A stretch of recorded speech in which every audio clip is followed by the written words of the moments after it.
Hello everyone. अगर आपको hair loss की प्रॉब्लम हो रही है तो उसको मेडिकल टर्म में हम एलोपेशिया कहते हैं। एलोपेशिया जो कंडीशन होती है वो एक ब्रॉड एंटिटी है जिसमें हम तरह तरह के टाइप के हेयर फॉल देखते हैं।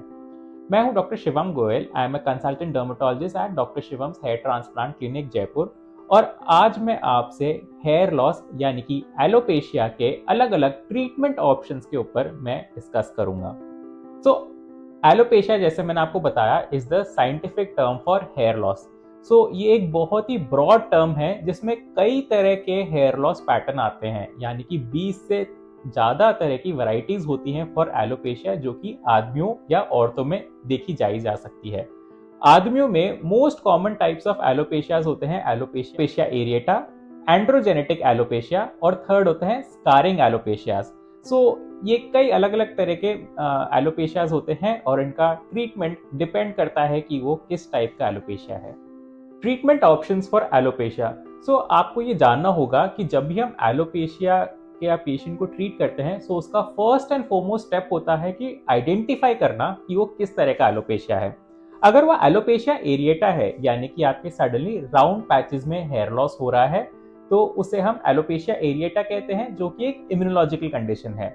इसमें कई तरह के ट्रीटमेंट ऑप्शंस होते हैं, जैसे कि जो स्टेरॉइड्स हैं उनका इंट्रालीजनल injection, topical steroids, topical tacrolimus, और कई तरह के फोटोथेरेपी के ट्रीटमेंट ऑप्शंस भी अवेलेबल होते हैं for alopecia areata.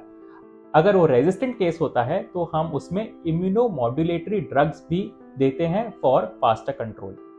Second type का एलोपेशिया होता है एंड्रोजेनेटिक एलोपेशिया। ये टाइप का एलोपेशिया देखा जाता है आदमियों में जिसमें साइड से हेयर लॉस चालू हो जाता है और वो धीरे धीरे आगे प्रोग्रेस करता है। इन केसेस में मेन ट्रीटमेंट आता है हमारा टॉपिकल फॉर्मुलेशन, जैसे कि मिनॉक्सिडिल, ओरल फिनेस्ट्राइड, या फिर इसके एडजुवेंट थेरेपीज जैसे कि PRP therapy, growth factor concentrate therapy etcetera. अगर यही एंड्रोजेनेटिक एलोपेशिया बहुत ज्यादा आगे प्रोग्रेस कर जाता है तो उसका बेस्ट ट्रीटमेंट ऑप्शन होता है हेयर ट्रांसप्लांट।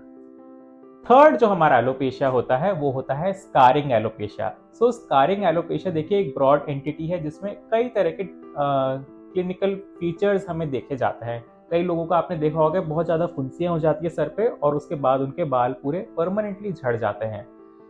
ये एक तरह का इम्यूनोलॉजिकल कंडीशन मानी जाती है जिसको हमको टॉपिकल कॉर्टिकोस्टेरॉइड्स या फिर टॉपिकल फोटोथेरेपी या इम्यूनोमॉड्यूलेटरी ड्रग से हमें इसे कंट्रोल करना पड़ता है।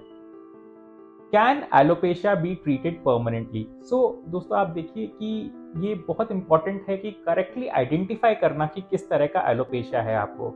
अगर ये एलोपेशिया एरिएटा है, यानी कि इम्यूनोलॉजिकल कंडीशन है, तो इसमें इनिशियल कंट्रोल बहुत ज़रूरी है और इसका जो प्राइमरी कॉज है जिसकी वजह से हो सकता है या आपको उसको आइडेंटिफाई करना भी जरूरी है टू प्रिवेंट फ्यूचर में इसका रिलैप्स होना।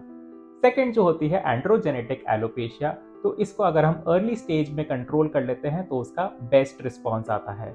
थर्ड होती है स्कारिंग एलोपेशिया की, जिसमें एक लॉन्ग टर्म थेरेपी से हम डिजीज को कंट्रोल कर सकते हैं।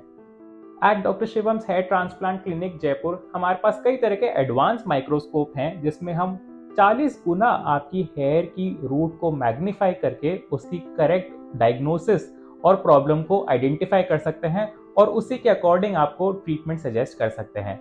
अगर आपको या आपके किसी फैमिली और फ्रेंड्स को हेयर लॉस की प्रॉब्लम है, यानी कि वो एलोपेशिया से परेशान है, then consult us for the best possible solution.